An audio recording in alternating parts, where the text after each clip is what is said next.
Hello दोस्तों, मैं Raj Pancheshwar fun the study point में आपका स्वागत करता हूं। और आज हम पढ़ने वाले हैं मानव नेत्र के बारे में। टॉपिक है हमारा मानव नेत्र के बारे में। हम उसमें बहुत सारी चीज़ें जानने वाले हैं, तो वीडियो के अंत तक बने रहना है। हम उसमें देखेंगे कि मानव नेत्र में दृष्टि दोष क्या होता है, रेटिना के बारे में देखेंगे, लेंस के बारे में देखेंगे, और देखेंगे कि जैसे हम बोलते हैं कि उल्लू को जो है वो रात में दिखता है। ये सारी चीज़ें हम इसमें देखने वाले हैं। क्या कारण है कि उल्लू को रात में दिखाई देता है, बहुत सारी चीजें हम क्लियर करने वाले हैं। तो हम स्टार्ट करते हैं मानव नेत्र के बारे में। मानव नेत्र में सबसे पहले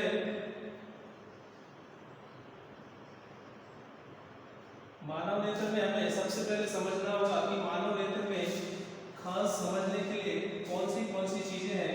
उसके लिए सबसे पहले हम इस तरह से आंख बना लेंगे। इस आंख में हम ये बताएंगे कि बीच वाला जो भाग, ब्लैक वाला जो भाग होता है, उसको पुतली कहते हैं। और उसके आसपास वाला जो ये व्हाइट वाला भाग होता है, ठीक, इसे आइरिस कहते हैं।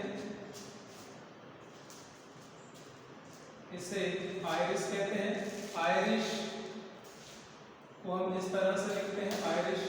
और इसको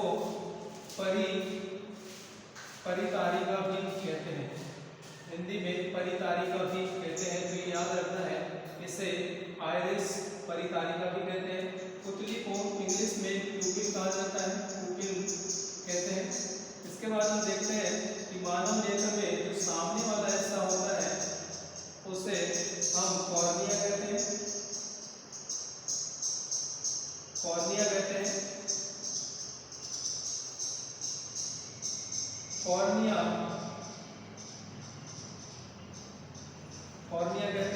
कॉर्निया को हिंदी में स्वच्छमंडल कहते हैं।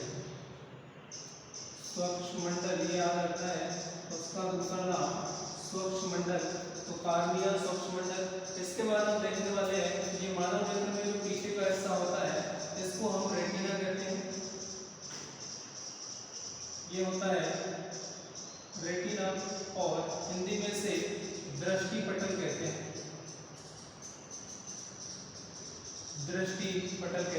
तो इन सभी के बारे में हम जानेंगे। आइरिस क्या है, पुतली क्या है, रेटिना क्या है, कॉर्निया क्या है, के बारे में हम डिटेल जानने वाले हैं। तो स्टार्ट करते हैं। सबसे पहले मानव नेत्र में हमें देखना होगा कुछ इम्पोर्टेंट फैक्ट जो एग्जाम पॉइंट ऑफ व्यू से बहुत इंपॉर्टेंट है, पूछे जाते हैं। तो सबसे पहले हम देखते हैं कि मानव नेत्र जो है कितने मेगापिक्सल का होता है। तो मानव नेत्र याद रखना है, पूछा जाता है एग्जाम में, मानव नेत्र जो है 576 मेगापिक्सल का होता है। 576 मेगापिक्सल का होता है। फिर याद रखना है मानव नेत्र जो है किस लेंस की तरह काम करता है, किस लेंस की तरह दिखता है। तो याद रखना है मानव नेत्र उत्तल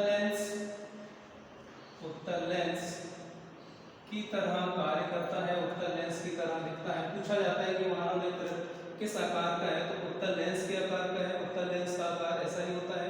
इसके बाद हम देखने वाले हैं मानव नेत्र में जो बना प्रतिबिंब है, मानव नेत्र में बना प्रतिबिंब किस तरह का होता है। तो मानव नेत्र में बना प्रतिबिंब वास्तविक होता है और उल्टा होता है।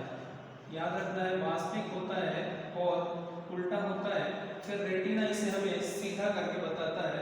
पूछा जाता है मानव नेत्र में बना प्रतिबिंब कैसा होता है, तो वास्तविक और उल्टा होता है।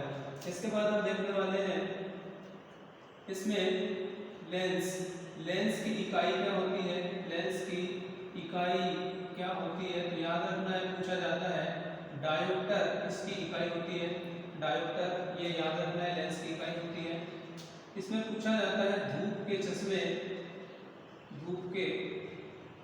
चश्मे कितने डायोप्टर के होते हैं। तो धूप के जो चश्मे हैं वो 0 डायोप्टर के होते हैं, ये भी याद रखना है, 0 डायोप्टर के होते हैं। इसमें याद रखना है धूप के चश्मों की फोकस दूरी अनंत होती है। फोकस दूरी अनंत होती है। धूप के चश्मों की फोकस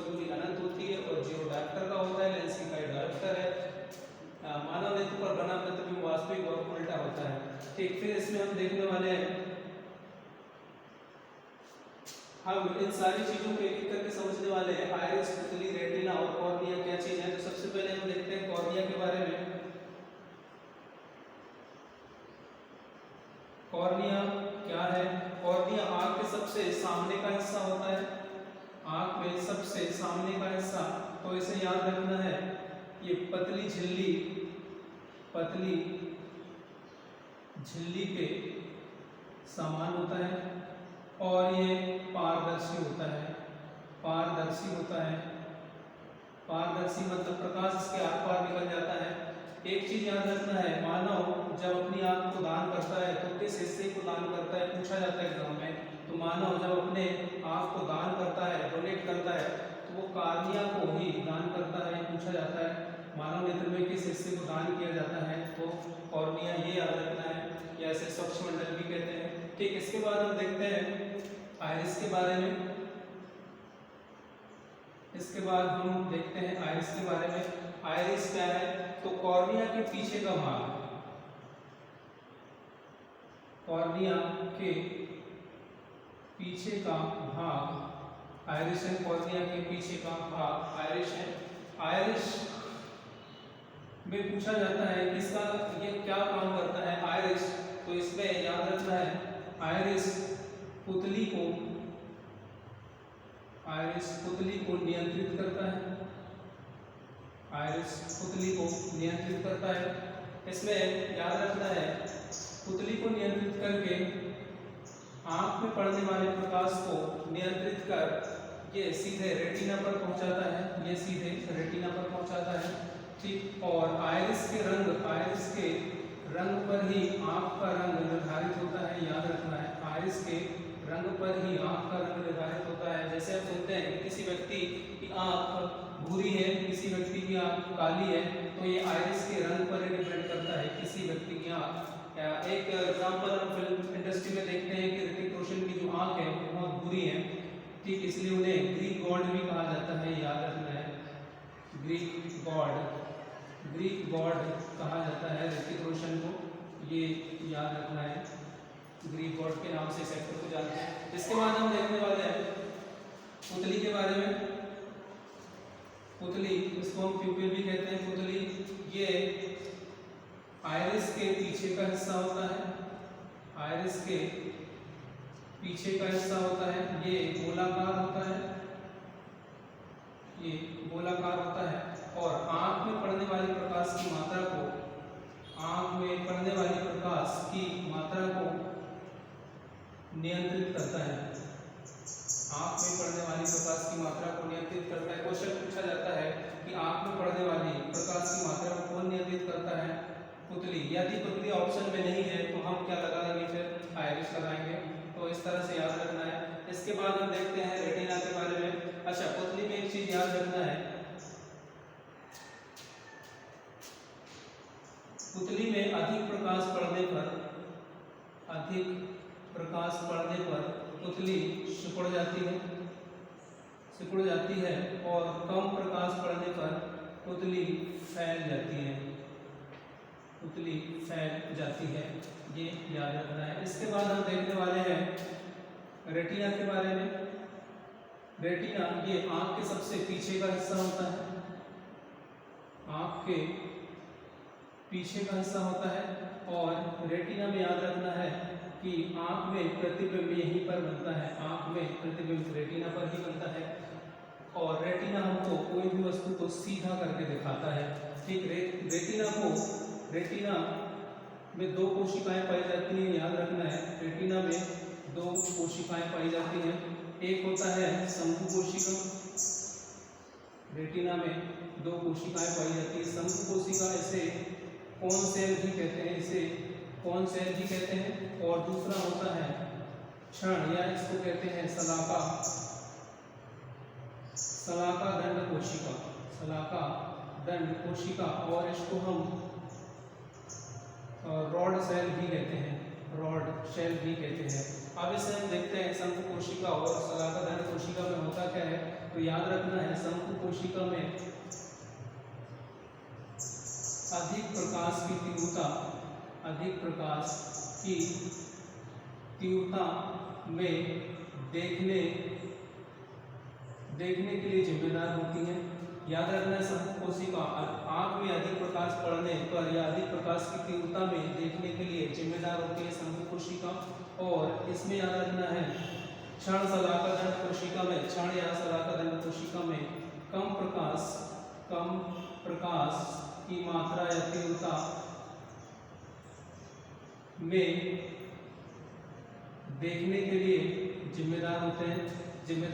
और इसी का एग्जाम्पल हम देखते हैं, तो इसका एग्जाम्पल हम लेते हैं उल्लू को रात में अधिक दिखाई देता है। उल्लू को रात में अधिक दिखाई इसलिए देता है क्योंकि उल्लू के पास जो है शलाकादंड कोशिकाओं की मात्रा अधिक होती है और शंकु कोशिका की मात्रा कम होती है। उल्लू के पास शलाकादंड कोशिका की मात्रा अधिक होती है और शंकु कोशिका की मात्रा कम होती है, इसलिए उल्लू आसानी से रात में देख पाता है। और हम देखते हैं शंकु कोशिका का एग्जाम्पल है मुर्गा या मुर्गी में शंकु कोशिकाएं की मात्रा अधिक होती है और शलाकादंड कोशिका की मात्रा कम होती है, इसलिए मुर्गा सुबह उठकर जल्दी आवाज करता है। तो इस तरह से हम समझ सकते हैं कि उल्लू को रात में क्यों दिखाई देता है, क्योंकि उसके पास शलाकादंड कोशिका की अधिकता है और शंकु कोशिका उसके पास कम है। तो इस तरह से समझ में आया होगा कि पुतली का काम क्या है, रेटिना का काम क्या है, कॉर्निया क्या होता है और आइरिस क्या होता है। इसके बाद हम देखने वाले हैं दृष्टि दोष के बारे में।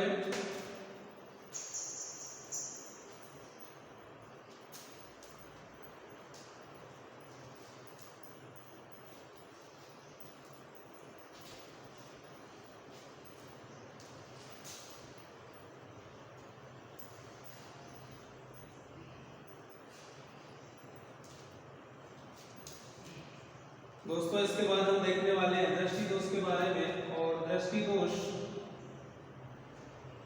दोष से क्वेश्चन बहुत इंपॉर्टेंट बनते हैं। तो दृष्टि दोष को हम समझते हैं कि मानव नेत्र में कौन से दृष्टि दोष होते हैं। तो सबसे पहले हम देखते हैं निकट दृष्टि दोष।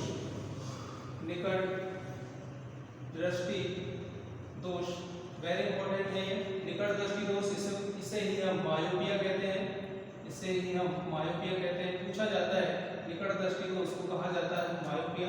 अब देखते हैं निकट दृष्टि दोष में होता क्या है। तो याद रखना है निकट दृष्टि दोष में निकट की वस्तु साफ दिखाई देती है और दूर की वस्तु साफ नहीं दिखाई देती।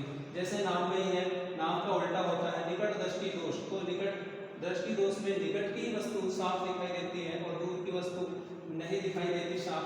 तो ये होता है दृष्टि दोष में। इसमें हम देखते हैं कि इसका कारण क्या है, क्यों ऐसा होता है।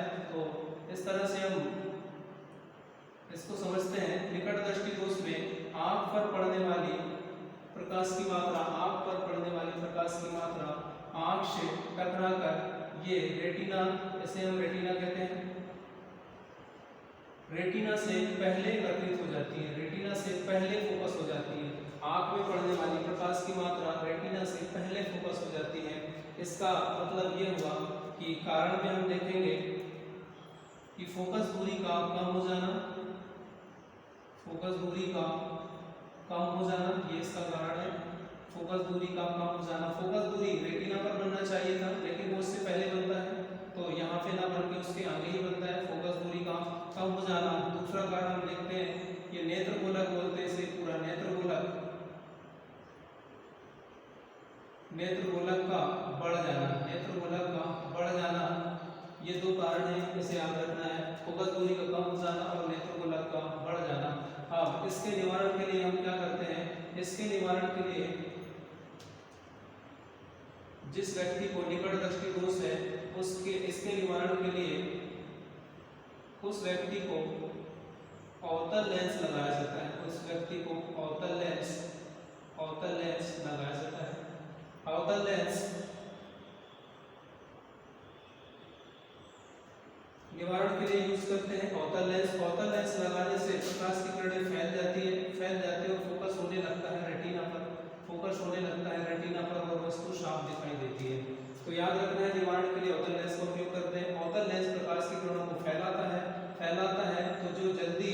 फोकस हो रहा था, जो जल्दी प्रकाश की किरणें इकट्ठे हो रही थी वो दूर इकट्ठे होती है, मतलब रेटिना पे इकट्ठे होती है और वस्तु साफ दिखाई देने लगती है। यहाँ याद रखना है, निवारण के लिए हमने अवतल लेंस का उपयोग किया है, अवतल लेंस का उपयोग किया है।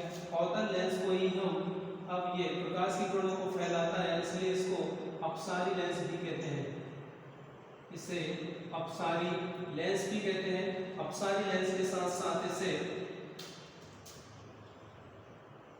नतोदर लेंस, याद रखना है, नतोदर लेंस भी कहते हैं, नतोदर लेंस भी कहते हैं। अवतल लेंस को हम इंग्लिश में कॉनकेव कहते हैं, कॉनकेव लेंस कहते हैं। तो याद रखना है, निवारण के लिए अवतल लेंस या अपसारी लेंस, अवतल लेंस या अपसारी लेंस या नतोदर लेंस या कॉनकेव लेंस एक ही चीज है, ये इसका यूज किया जाता है। ठीक, ये समझ में आ गया होगा शायद निकट दृष्टि दोष। इसके बाद हम देखने वाले हैं दूर दृष्टि दोष के बारे में, दूर दृष्टि दोष के बारे में। तो इसको हम इंग्लिश में हाइपरमेट्रोपिया कहते हैं,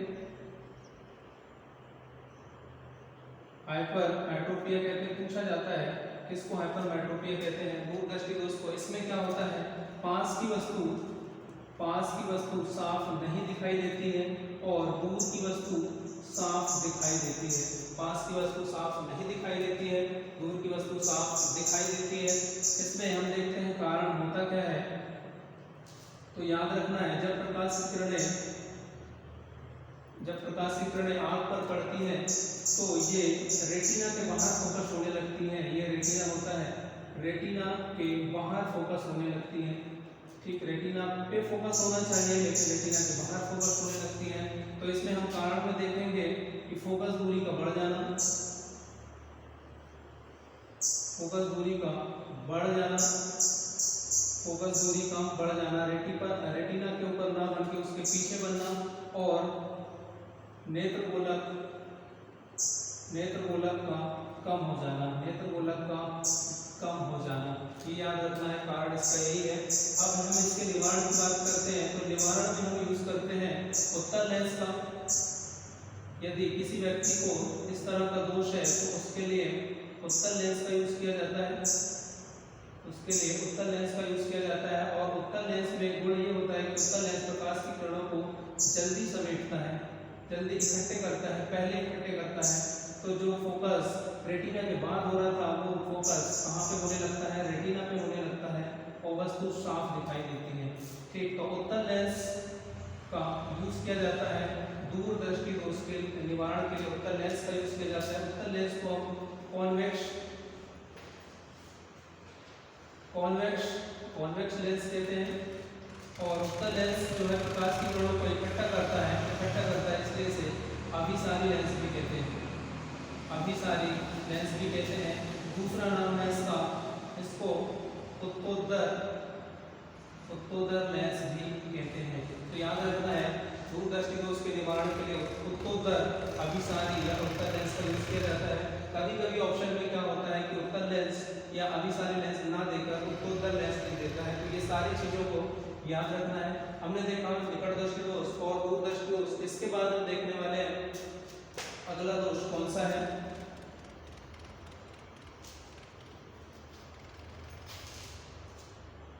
दोस्तों याद रखने के लिए बहुत आसानी से याद रख सकते हैं। जैसे हम देखते हैं कि निकट में 3 लेटर है और निकट दृष्टि दोष के लिए हम अवतल लेंस का यूज करते हैं, तो अवतल में 4 लेटर है, तो 3 का 4 याद रख सकते हैं।